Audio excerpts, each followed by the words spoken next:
Many thanks for staying with us on the newsroom.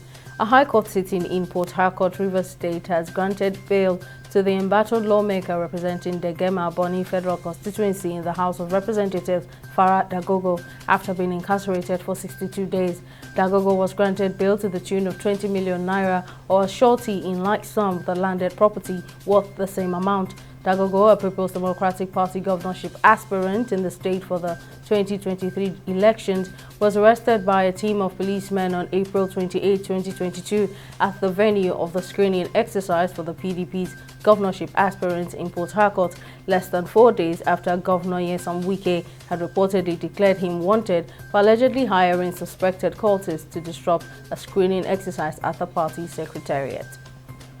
3 indigenes of Ondo State who were kidnapped by some gunmen in Ayere in Kogi State have been released. According to reports, the victims, who were traveling from Abuja for a birthday ceremony in their hometown in Ondo State, were kidnapped along Ayere Kaba Road in Kogi State last week.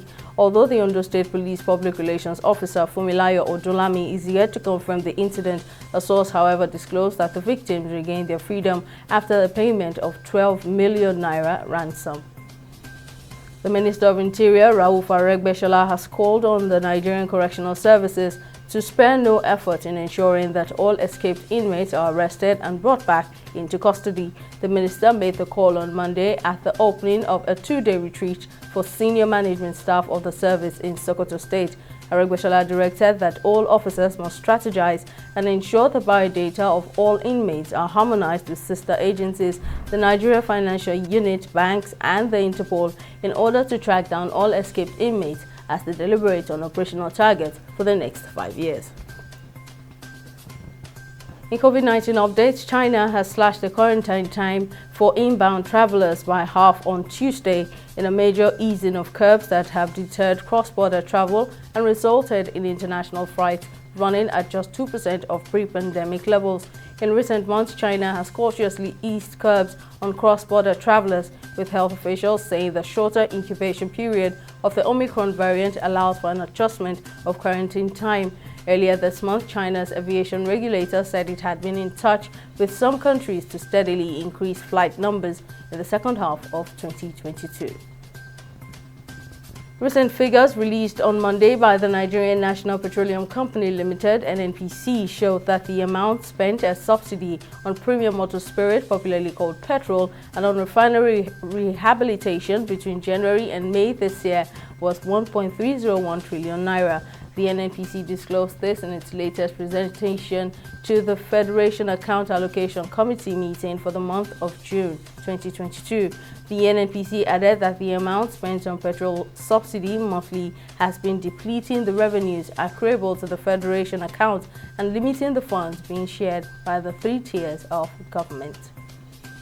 On the global scene, South Africa's main power company has announced that there is a significant risk of more cuts in its service if ongoing workers' strike does not come to an end.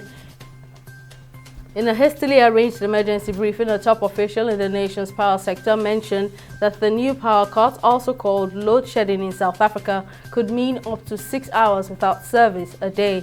South Africa is currently under stage 4 of load shedding, which could be ramped up to stage 6 in order to prevent a catastrophic grid collapse.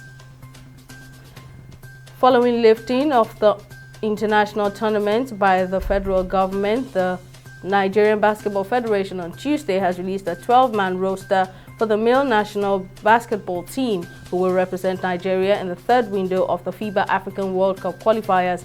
The NBBF also announced that the 12-man squad, which boasts of a mixture of home-based players from some of the top basketball clubs in the country, the NBA and the NBA G League, and across Europe, will be coached by a former coach of Kigali-based Patriots BBC, Alan Major, and will be assisted by Ogo Oduadu. Nigeria, who currently sits top of the pile in the Africa rankings, will participate in the 3rd window of the qualifier scheduled to hold in Kigali, Rwanda from June 27 to July 5, 2022. That's it on the newsroom. Many thanks for staying with us. I am Simisola Adigo.